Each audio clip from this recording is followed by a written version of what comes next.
Revisi Peraturan Komisi Pemilihan Umum (PKPU) terkait batas usia minimal peserta Pilpres disetujui. Rancangan revisi PKPU nomor 19 tahun 2023 disetujui Komisi 2 DPR bersama Lembaga Penyelenggara Pemilu Selasa malam 31 Oktober 2023. Revisi ini merupakan tindak lanjut dari putusan Mahkamah Konstitusi yang berdampak pada perubahan syarat calon presiden dan wakil presiden. Ketua Komisi 2 DPR RI Ahmad Doli Kurnia menyatakan rancangan PKPU disesuaikan dengan hasil putusan Mahkamah Konstitusi soal syarat usia Capres-Cawapres. Meski disetujui, pimpinan KPU sempat dihujani kritikan keras dari sejumlah anggota fraksi PDI Perjuangan. Sudah ada belum, Pak? Ini menimbang mengingat nggak ada nih. Agar ini sempurna, ya. Kita close aja dulu, dilengkapin aja dulu ini. Kita tutup rapat ini malam ini. Mereka kerja, besok ditunjuk, dicatatkan dalam berita negara, Pak. Kalau nggak nanti percuma, kita dalami, kita bahas juga yang cacat secara formil. Perubahan PKPU dilakukan sesuai amar putusan MK nomor 90 tahun 2023. Yang bunyi pasalnya diubah menjadi syarat untuk menjadi calon presiden dan wakil presiden adalah berusia paling rendah 40 tahun atau pernah atau sedang menduduki jabatan yang dipilih melalui pemilu termasuk pemilihan kepala daerah. Putusan MK nomor 40 tahun 2023 telah mengabulkan kepala daerah yang belum berusia 40 tahun bisa menjadi capres dan cawapres. Sementara dalam peraturan KPU sebelumnya, syarat usia untuk menjadi capres dan cawapres adalah minimal 40 tahun. Terkait putusan MK, Ketua Majelis Kehormatan Mahkamah Konstitusi Jimli Asyidiki menyebut ada tambahan pelaporan yang masuk ke MK-MK. Salah satunya soal dugaan pembiaran oleh 8 hakim MK atas ikutnya hakim ketua yang memiliki hubungan kekeluargaan. Jimli mengklarifikasi hal tersebut kepada 9 hakim MK yang memutus perkara gugatan batas usia Capres-Cawapres. Oh, sudah tambah satu lagi, pembiaran jadi 11. Ya, itu udah berapa persen yang maksudnya udah Semua sudah kita klarifikasi kecuali yang baru-baru tadi soal pembiaran. Ya Pak, ini tadi sudah kita tanya juga soal itu. Maksudnya terang benderang melanggar atau tidak? Nggak, sepanjang menyangkut isu yang dilaporkan kemarin sudah terang, tapi sekarang tumbuh berkembang baru-baru lagi. Jadi 9 hakim atau 8 hakim kok membiarkan, nggak mengingatkan, padahal ini kan ada konflik kepentingan. Kok ada sidang dihadiri oleh ketua yang punya hubungan kekeluargaan, kan itu kan semua orang tahu bahwa ada hubungan kekeluargaan, kok dibiarin, nggak diingatkan. Nah, sehingga 99 itu dituduh semuanya melanggar semua karena membiarkan itu. Majelis Kehormatan MK juga mendalami dugaan pelanggaran proses administrasi oleh hakim MK dalam proses pengambilan keputusan. Dan pada Selasa 31 Oktober, Ketua MK Anwar Usman juga telah menjalani pemeriksaan pertama. Tak hanya itu, Majelis Kehormatan MK juga mendukung usulan DPR untuk memakai hak angket terhadap putusan Mahkamah Konstitusi soal batas usia Capres-Cawapres. Ini bertujuan agar fungsi pengawasan DPR dapat berjalan maksimal dengan hak angket. Apalagi Majelis Kehormatan MK menyebut kini MK tengah menghadapi masalah serius. Tim Liputan Kompas TV.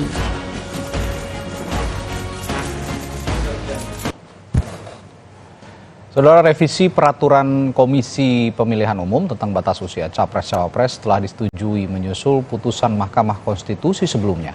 Nah, bagaimana ini dapat mengubah aturan main di Pilpres dan pemilu pada umumnya, dan di tengah laporan dugaan pelanggaran Ketua MK apakah memungkinkan akan berdampak pada pencalonan bakal Capres-Cawapres?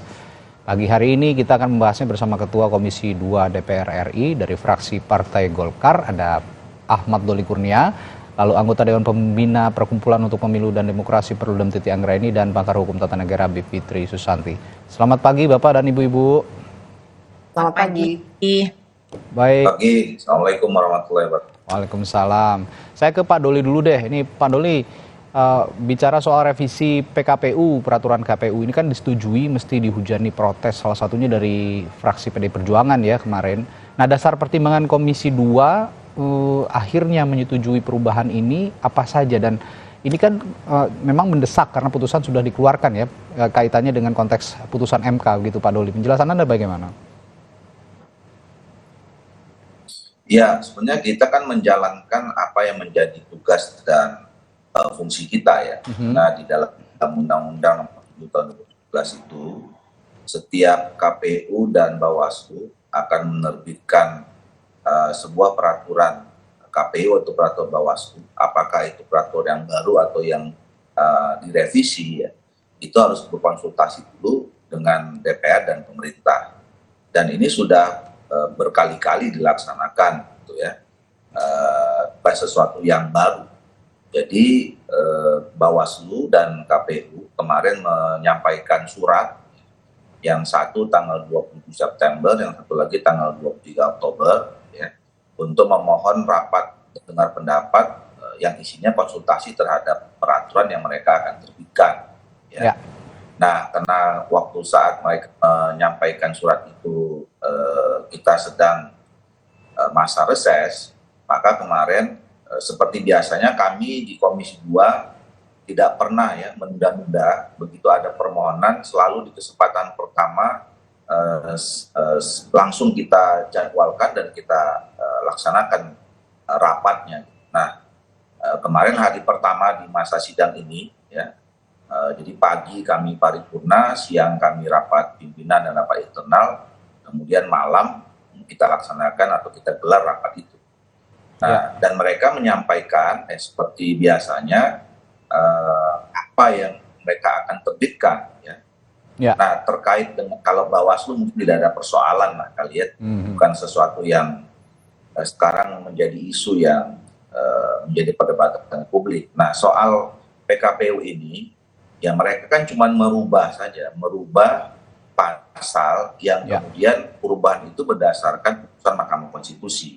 Dan menurut kami semua pada saat itu ya, sebagai pelaksana undang-undang ya, KPU itu dan Bawaslu juga sama ya, tugasnya kalau memang ada perubahan aturan di tingkat undang-undang atau peraturan yang lebih ini ya mereka harus menyesuaikan.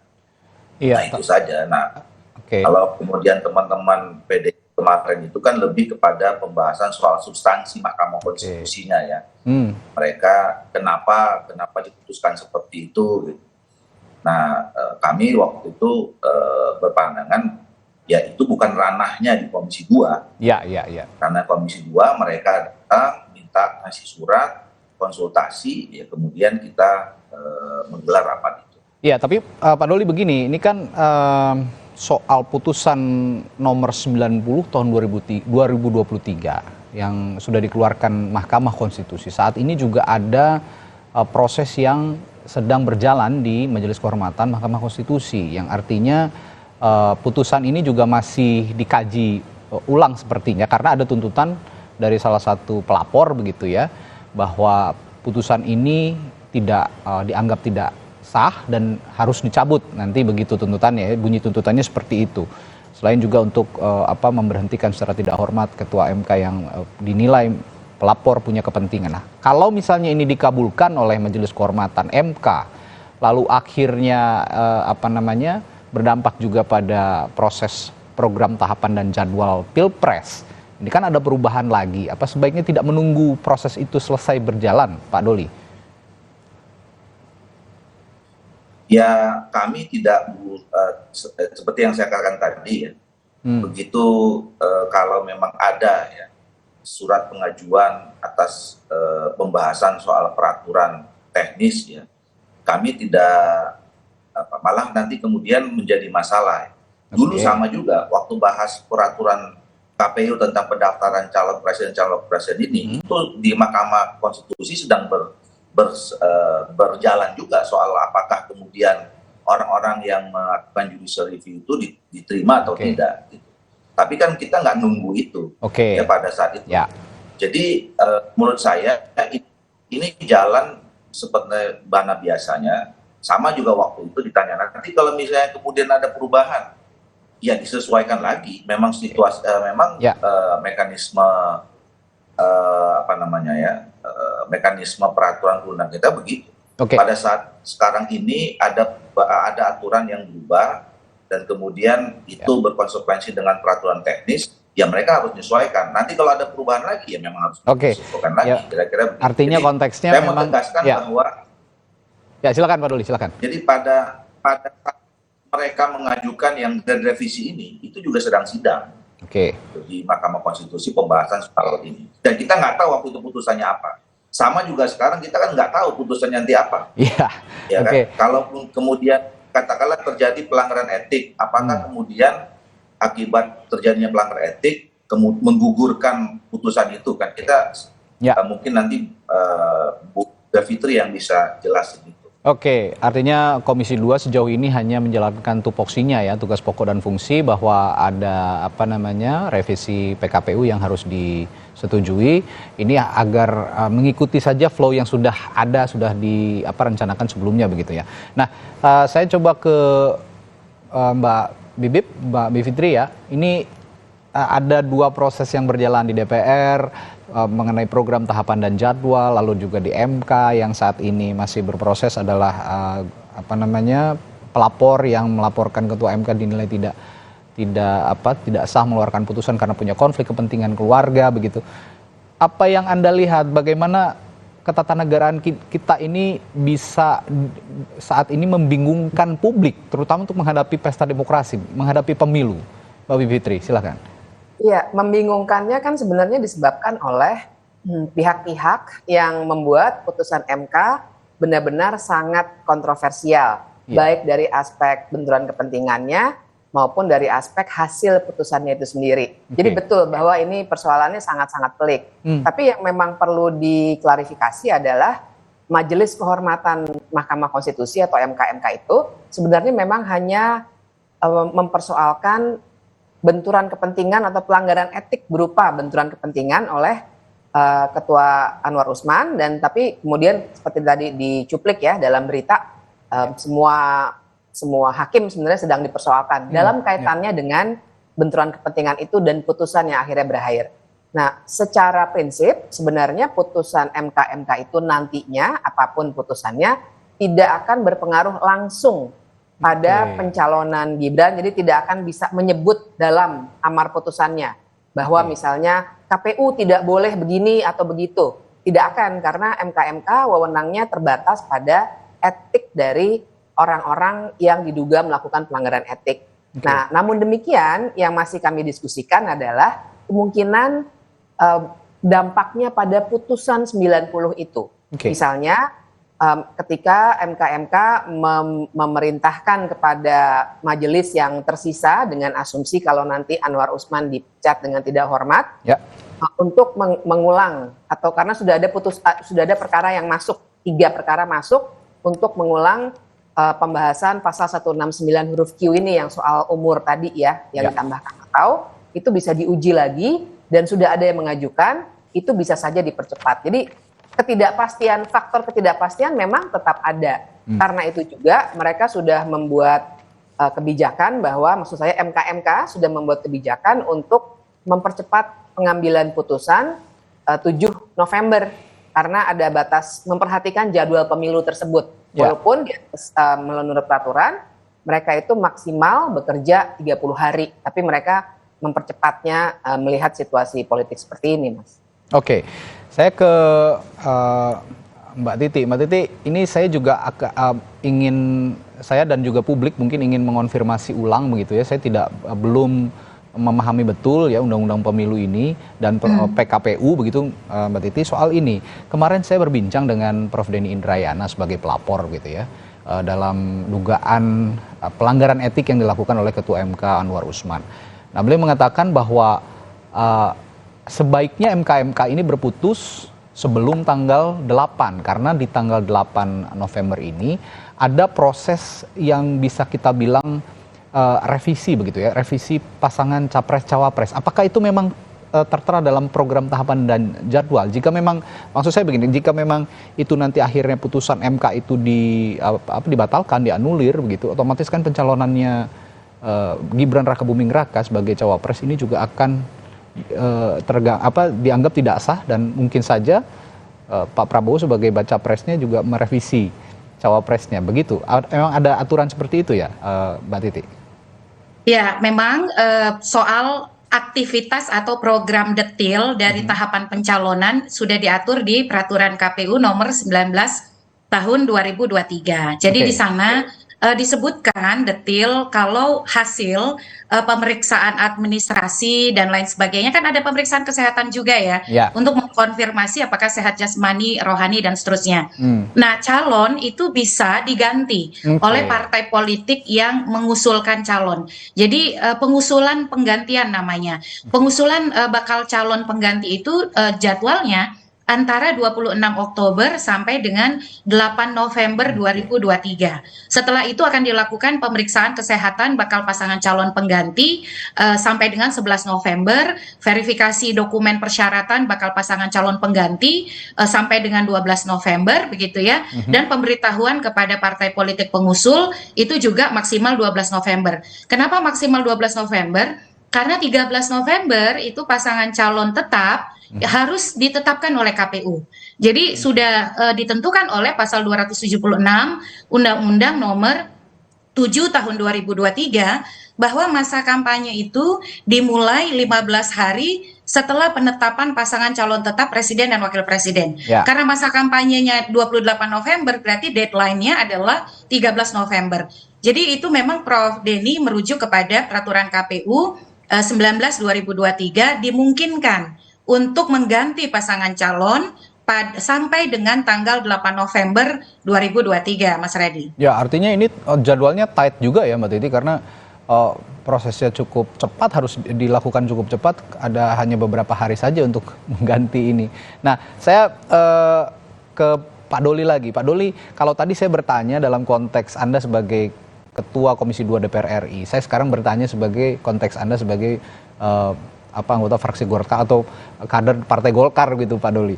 Ini ada tuntutan di Mahkamah Konstitusi, di MKMK, Majelis Kehormatan Mahkamah Konstitusi, agar mencabut putusan yang sudah dikeluarkan oleh MK nomor 90 tahun 2023. Ini akhirnya akan mengganggu, mungkin kalau memang putusan ini dikabulkan gitu ya, putusan ini dicabut, permohonannya dikabulkan oleh pelapor begitu, tentu akan mengganggu proses pencalonan capres-cawapres dari partai Anda. Respons Anda melihat ini bagaimana? Apakah memang sudah dipersiapkan juga jika memang putusan ini akhirnya nanti dicabut oleh MKMK, Pak Doli? Iya. Saya bayarnya double karena mewakili dua institusi. Iya, gimana nih Pak Doli kira-kira dari Partai Golkar? Sikap kami, pertama, kita sebagai warga di sebuah negara yang negara hukum, saya kira kita sikapnya harus menghormati setiap keputusan hukum apapun. Ya. Terlepas kita suka atau tidak suka, ya, terlepas kita senang atau tidak senang. Gitu. Nah, putusan Mahkamah Konstitusi seperti yang sekarang sudah kita sama-sama ketahui, itu harus kita hormati. Nah, sama juga ketika kemudian ada sekarang yang melakukan proses menggugat, kemudian mempertanyakan, mempersoalkan keputusan itu, saya kira kita juga harus hormati, ya, itu juga hak konstitusi warga negara yang juga patut kemudian diberi kesempatan. Jadi apapun nanti keputusannya, tentu kami akan hormati. Saya tidak mau mengandai-andai apakah dan putusan itu nanti akan kemudian menggugurkan putusan Mahkamah Konstitusi. Saya juga bukan ahli hukum tata negara atau ahli hukum apa gitu ya. Tetapi yang saya tahu seperti tadi yang disampaikan Bu Fitri, itu sekarang itu adalah sidang Mahkamah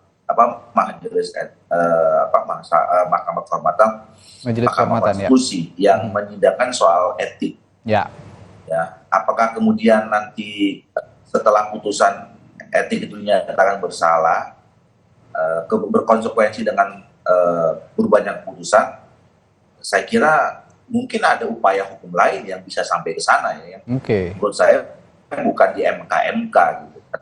Karena sepemahaman kami putusan Mahkamah Konstitusi itu adalah final and binding. Ya.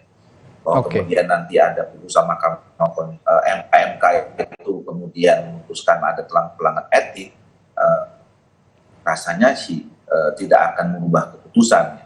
Nah, tapi sekali lagi saya tidak mau mengandai-andai apapun keputusan dari Mahkamah Konstitusi, kami sebagai peserta pemilu akan hormati, termasuk konsekuensinya. Ya, konsekuensinya nanti seperti apa ya tentu kami harus siap. Baik.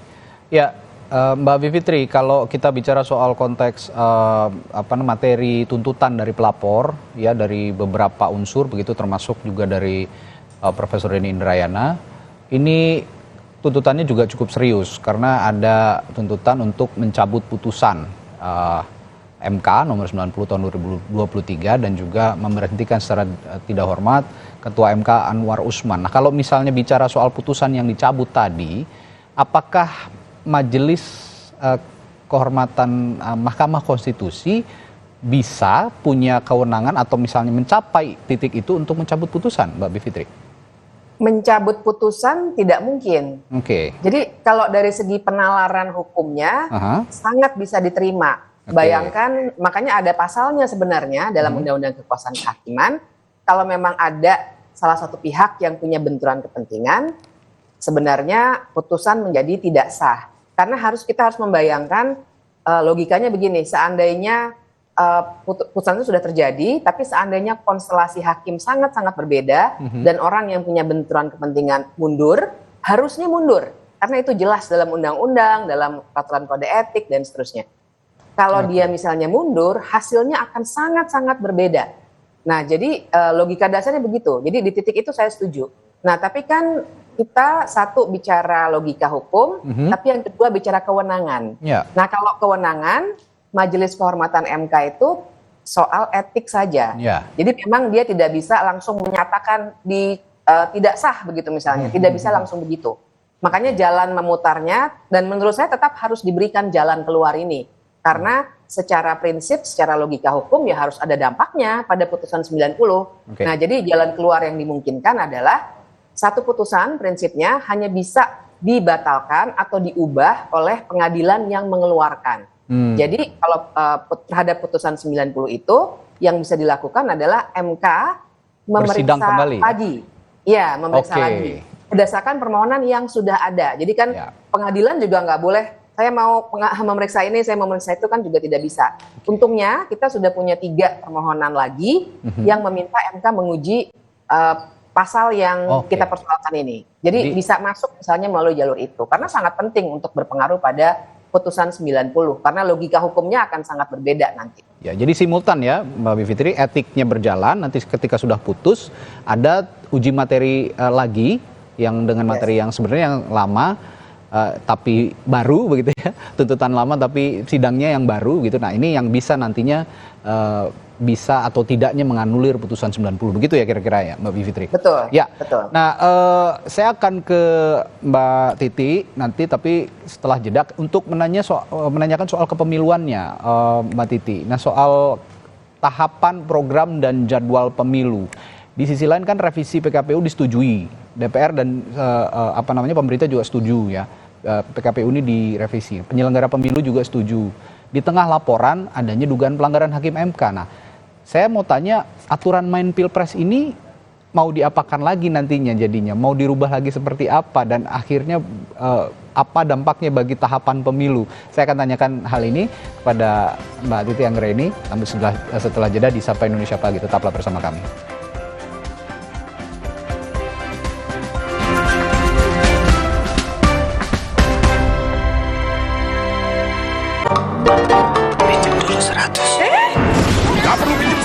Harga geledek online tiket week nyamper terus. Harga geledek tiket hotel mulai dari 100 ribuan dan tiket pesawat mulai dari 300 ribuan. Nyamper di Jam Geledek. Samber tiketmu sekarang.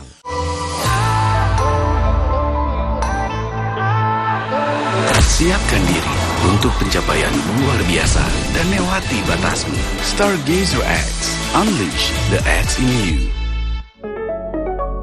Antangin JRG dengan jahe, royal jelly, ginseng, bantu meredakan gejala masuk angin dan menghangatkan bangsa Indonesia. Antangin JRG. Wes 12 angine. Di tanganmu, botol plastik bekas bisa jadi baru lagi. Seperti tas, baju, hingga sepatu ini.